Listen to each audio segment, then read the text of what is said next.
Hey, Planeswalkers, Mithras here. Hope you're doing well and staying safe. Today we got another tier list for you. This time coming off the back of yesterday's tier list being best of 3. Today we got a best of 1 tier list coming your way. So very excited about this. I love to double up because it does matter. It is totally different. And the way that we play best of 3 versus best of 1, we have to take into account a lot of different things. Generally, at a high level, the best of 1 format tends to be a little bit faster, and we'll talk about that here in a little bit today. But make sure you guys go check out that best of 3 video. I think you'll enjoy it. Additionally, lots of great information there in terms of observations. So today, again, we will go through the tier list. We'll talk about some best of 1 observations, a little bit different from best of 3, and then also just something else that I do want to note, and then talk about at a high level each of the decks like we always do. So Planeswalkers, for those of you that are new, quickly here, a tier list is a stacked rank set in terms of Magic of decks for us. I do it as a tier 1, 2, and 3. I don't do an ABC or 1.5 or those things. I try to specifically put those into tiers, and then it reads as a top down. Generally, that deck that's at the top is better than the other decks, and then it's in isolation, I'll say, within the model to those decks in relative value, and then also against the meta. So how does it perform against those decks, and then also the meta? Those are some of the things that we need to take into consideration. Obviously, I think you'll catch from the best of 3 one that I did. Standard is a great place right now. There's a ton of decks, and it's impossible to essentially cover those. Well, maybe not impossible, but it would be me probably pumping out 10 different decks a day, which I don't know if you guys want that. Maybe you do, but that you might get a lot of me. So anyway, that's what a tier list is. And traditionally in gaming, it helps you kind of solidify from a competitive standard. And also when we talk about kind of the ELO, which is your average rank or ability to beat someone else. But in terms of deck, which deck is more likely to kind of win in terms of a competitive format. A lot of this is built off of many rounds of data, many tournaments, lots of articles, those kinds of things, and obviously my personal gameplay as well. So Planeswalkers, we will go check out that tier list here in a moment, but before, I just want to say thank you. I truly, as always, appreciate your support. Huge surge of people, lots of great comments, lots of great deck suggestions here with the best of 3 one, so I always appreciate that. Welcome to everyone that's new. Welcome to everyone that's been hanging in there for a while. Obviously, we did the top 1,000 video, so thank you. If you're new or returning, please feel free to subscribe to the channel down over there. I always appreciate that support. Additionally, you can like me on like the video. You can also like me on Facebook and follow me on Twitter and Twitch to stay up to date on content like this. All right, Planeswalkers. So what we're going to do is we're going to go here now and check out the best of 1 tier list. Then we're going to talk about some of those observations, and then I'll do a high level kind of showcase of each of the decks. So without further ado, here we go. This is the tier list. It is available for you down below in the description. You'll have access to the deck. I believe I'll have the links in there too for those. Obviously, each of the links will have videos for you to each of these decks, explaining them in more depth. Additionally, gameplay, thought process, strategy, those kinds of things behind there. And then, as always, the deck list is also available there too for you. So here's what we got going on. We'll come back and talk about some of these observations in a minute. But first, at the tier 1 space, we got Dimmer Rogues at number 1. We have Mono Red Aggro at number 2 and Mono White Aggro at number 3. Next, starting out in our tier 2, we have our Boros to Your Cycling deck, a Dimmer Luris Mill deck. Next, and then Gruul Adventures, followed by a Mono White Auras, Selesnya Counters, Mono Green, Rakdos Midrange, Golgari Adventures, Selesnya Yorion, Esper Doom, and then starting again for our tier 3, we have Naya Winata, Azorius Yorion Blink, Grixis Luris Control, Izzet Tempo, and then finally we have Orzhov Aggro and Jeskai Spells kind of finalizing that. So lots of different viewpoints here in terms of best of 1. We'll talk about some of these observations here in a second. And again, we've added a whole host of new decks in terms of the post Omnath ban here. We've had another week, 2 weeks to do a lot more content for you. So that's absolutely what we have going on here. As I mentioned, again, those deck lists and the tier list are available for you down below, so you have access to that. To be honest, in kind of looking at this, obviously we got a bigger field. We'll continue to grow the field of decks, which is very important. The tournaments in play and in motion, we've seen a lot of things popping up, as always, the Rakdos mid-range, the Yorion, Selesnya, and then Yorion making a big splash, particularly over the last week. So a lot of things that we have to keep into consideration as we play. A couple things that I do want to call out here. We saw mono white, we saw your cycling, Boros cycling fairly early in, post even before Omnath, and they're doing very, very well right now. They both have very, very high win rates in the best of one realm, which I think is pretty important. And additionally, we do see two Dimir decks at the higher end of the curve. I think Dimir is a very, very big powerhouse right now in terms of, obviously, rogues, in terms of mill, and then one that isn't on here that I'm looking forward to covering here for you soon too is just Dimir control in general. A lot of those decks are very, very well placed in terms of best of one and doing a good job of commanding the field. So I think that's a good segue for us into our observations here. So I do want to talk about these for a minute. So again, we have the Omnath shift in terms of the ban. So we lost a couple decks, which isn't a bad thing. Obviously, you've heard me preach about standards, and excuse me, there we go. Too bright. My screen's too bright with my notes. We've had a big influx in standard in terms of decks, so it's awesome place to be right now. We have this shift in terms of the top performers that were top performers before have stayed there. So it's not us going from a shift 1 to shift 5 in terms of gears or running at automatic full speed with all these decks, but a gradual progression that we've seen with some of these decks moving up, and that's why I talked about the mono white aggro and the Yor cycling deck in particular. We've seen a lot of interesting things come in. Some things become very popular, they kind of go away, but the majority of the meta right now in terms of breakout is really, really in this end of the curve. I would say probably the T1 to midway in terms of T2 for the majority of things being played in best of one. Now, similar to best of three, we have the same path in terms of adventures. So we have the Golgari Adventures decks that have popped up. We have Gruul Adventures that was well placed, continues to do well post meta ban or post Omnath ban, which is really important for us. One of the things that I didn't call out in the best of three that I think is important and that I was kind of speculating in terms of post-Omnath ban that I do want to spend a moment on is Ugin. So I believe we're still going to see Ugin coming back. There are ramp decks starting to come back. There's a Teamer ramp as well. I plan to cover that. So thank you. A lot of you have reached out about that one on my list. So I think we need to keep an eye on that. That could be a sleeper here for best of one even. As well as the broader meta as we look at it holistically. The other thing is when we do look at this list, minus the Dimmers, going mono is still not a bad choice, and I call that a mono with aggro. So if you do have a deck like mono red aggro or mono white aggro, or have that ability to make it very explosive, and this kind of encompasses best of one, that typically you want a very linear deck in terms of popping in four ofs, popping in stuff that's going to really, really optimize your mana costing curve and be explosive, tends to play very, very well in best of one versus kind of that best of three realm. And part of that also has to do with the hand smoothing formulas. So realistically, a lot of these decks can do a lot of things at 2 or 3 mana. You don't have to rely on the 5. Obviously, at 4, you're going to want 4 or 5. You're going to want to be closing your match, particularly in best of one. Next, continue on with the Yorion Rise.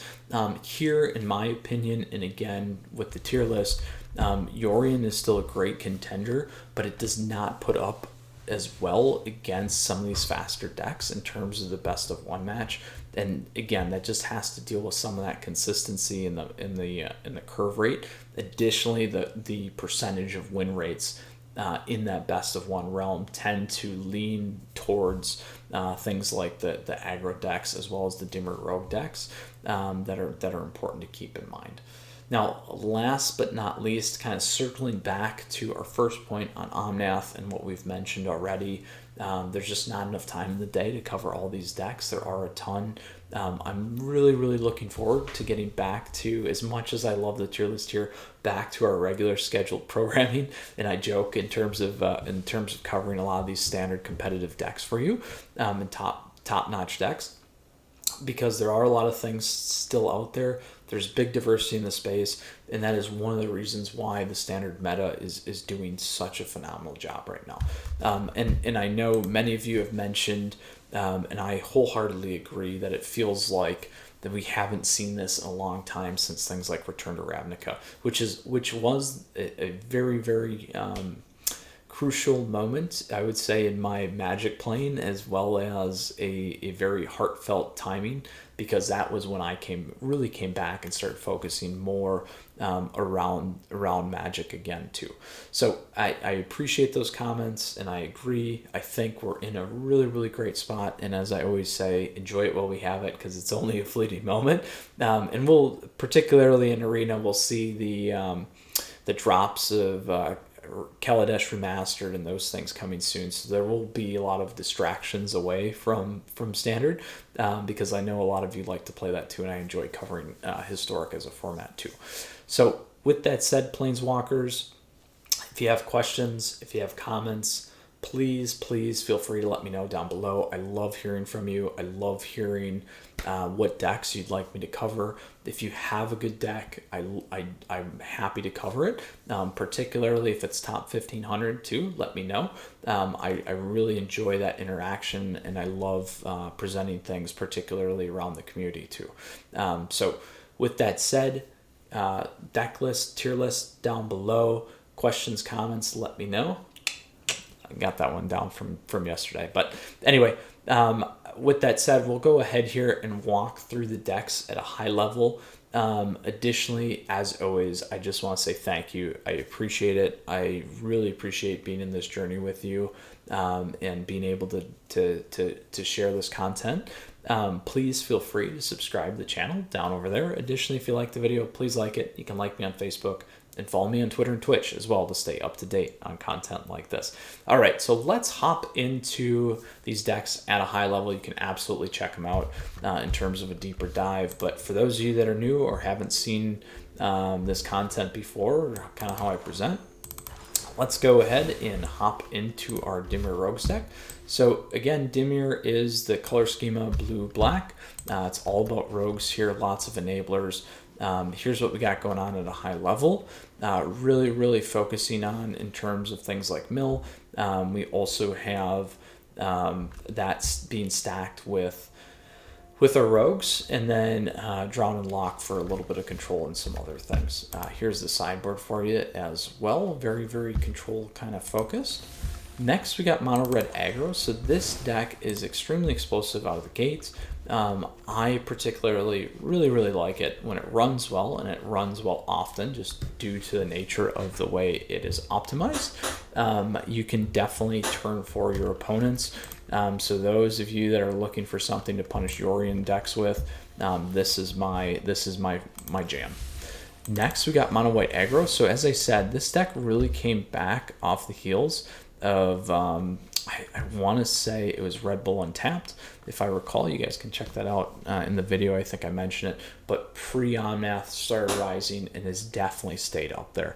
A great aggressive deck, linchpin around Skyclave Apparition, along with plenty of other decks at this point, and then lots of great ability for us from a control and creature perspective as well. In terms of sideboard, so I am going to show the sideboards for you, because I know a lot of you like playing best of 3, and then you can play the main board as the best of 1 deck. Next, we have our lovely Boros Cycling deck, also known as Your Cycling here, because we now have the modal lands that give us options to the additional land colors. We have Lurrus here as our companion deck, which creates a constraint, and the whole premise of this deck is all about cycling, and then popping off our lovely Zenith Flare here. So here's the sideboard for you. Lots of great options again if you want to play best of 3 instead. Dimir, Lurrus, Mill. So Mill, again, is very popular. As I mentioned, Dimir's kind of the kingpin right now in terms of the format, particularly in best of 1. Lots of these Dimir decks have high win rates and very, very good in terms of flow and piloting as well. All right. Next, we got a Gruul Adventures deck. So here again, this one was originally piloted by Autumn and Emma, and coming out of the top 8 with the last Magic 2020 event here, very, very powerful nonetheless. Lots of great options for things like Yorion, Esper, those kinds of things. Has a lot of good synergies and access to Scavenging Ooze as well. Here we go. And obviously, you can always optimize some of the sideboard cards here in your main board. They give you good options. I always impress upon you to play the deck, but play it in a way that you enjoy. I think it's important. I definitely move things around, as you guys have seen, in terms of the way that I brew as well. Haven't done as much this season, particularly because there's so many decks, and I love showing you guys this kind of content. All right, next we got Mono White Auras. So this was definitely a sleeper deck. I think it's very, very strong in the best of 1 realm. I know many of you've confirmed is doing wonders for you in the best of 3 as well. Very, very flexible deck, very, very straightforward, and very, very punishing if you get it moving. And a lot of it's really good. It all revolves around a couple of your creatures, all that glitters, leaving 1 mana open. So absolutely check out the video. Makes a huge difference here with this deck. Next, we got Selesnya counters. I really, really like this deck. There's a lot going on here. There's a couple different versions floating around, things with Lurrus, but I really like access to this card right here, Oran Reef Ooze. Again, we also get access to Skyclave Apparition, which makes a huge, huge difference. And we get the lovely Great Henge. Here's the sideboard for you again.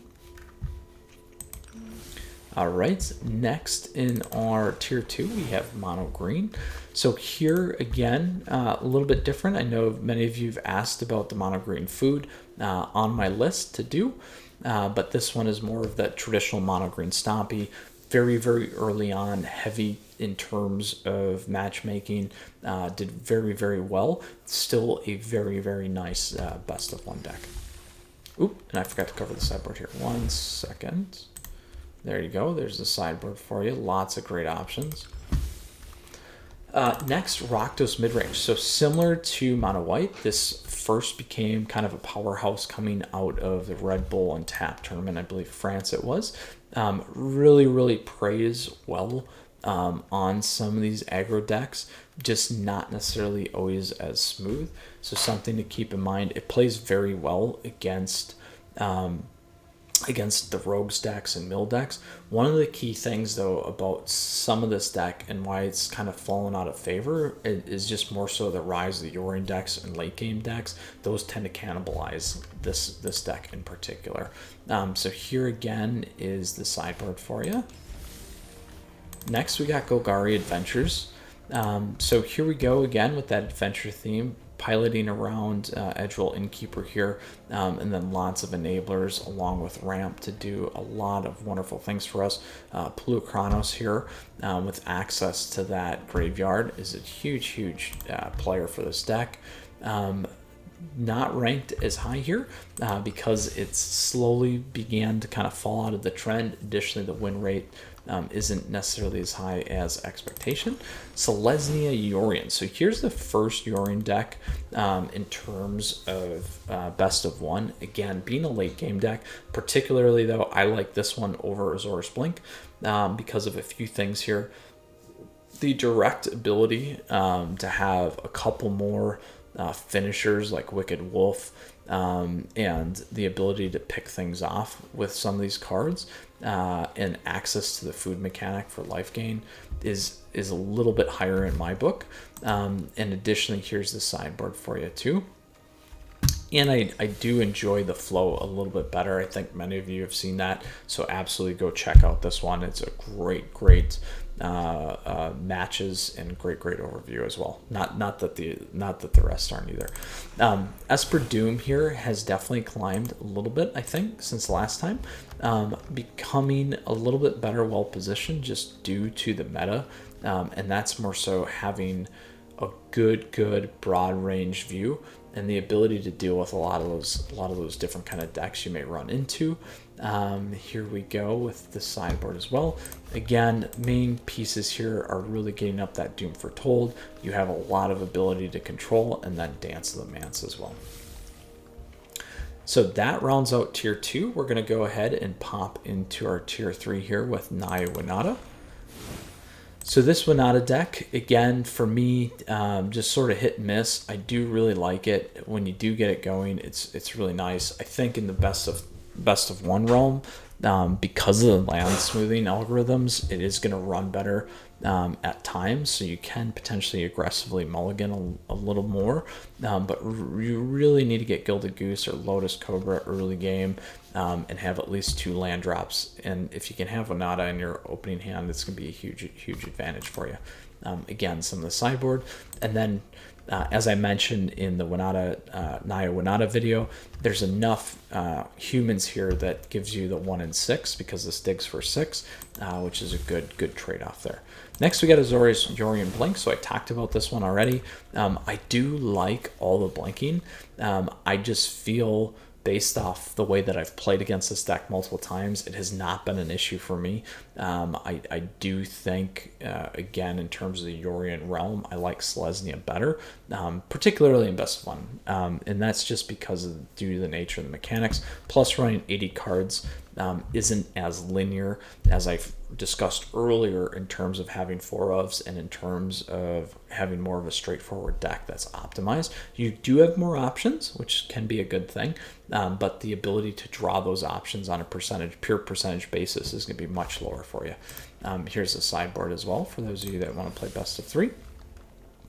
Next, we have Grixis Lurrus Control. I do think that this deck could be a little bit better positioned in best of 1. It just needs a little bit more fine-tuning. Similar, I think it's got a good space here in terms of leveraging the red and black from the Rakdos piece, and then having that blue. It needs a little bit more. And then additionally, I think with some of that rise in terms of the late game decks, it kind of makes this one a little bit harder, just like the Rakdos mid-range. Here's the sideboard for us as well. And then we have Izzet Tempo. So I do like the Izzet construct. Again, as I always mentioned, and here's the deck list, that, any of these decks, even tier 3 decks, can certainly get you to Mythic. Part of it's going to depend on, at bats, how comfortable you are with the deck. Obviously, there's a lot of things too involved in terms of who you're playing or what you're playing against in the meta. But a lot of these decks can help you get there. Here's the sideboard as well. I do think there are some ways that you could optimize this deck, but I think overall it's a very smooth deck and fairly straightforward and easy to play as well. Next, we got Orzhov Aggro. So this is one version of Orzhov Aggro. Very strong. Used to be stronger with that access to shut out some of the cards with Call of the Wild, I think it was. But you can still shut out a lot of the graveyard play here, which is going to be pretty important. And then we have some of the Exilers here, and then obviously Skyclave Apparition. So lots of good things to do damage. It's a pretty straightforward deck. And then some of the sideboard options for you here too. And I really like Kunoros, Hound of Aethros too. Just a quick shout out there. Finally, last but not least, I guess, right? We got Jeskai spells. There is some other Jeskai stuff popping up in the Yorion pattern. I'm looking forward to running those decks for you too. We're seeing a lot of cool shells, a lot of different things. This particular one really went to optimize Vadrock, Apex of Thunder.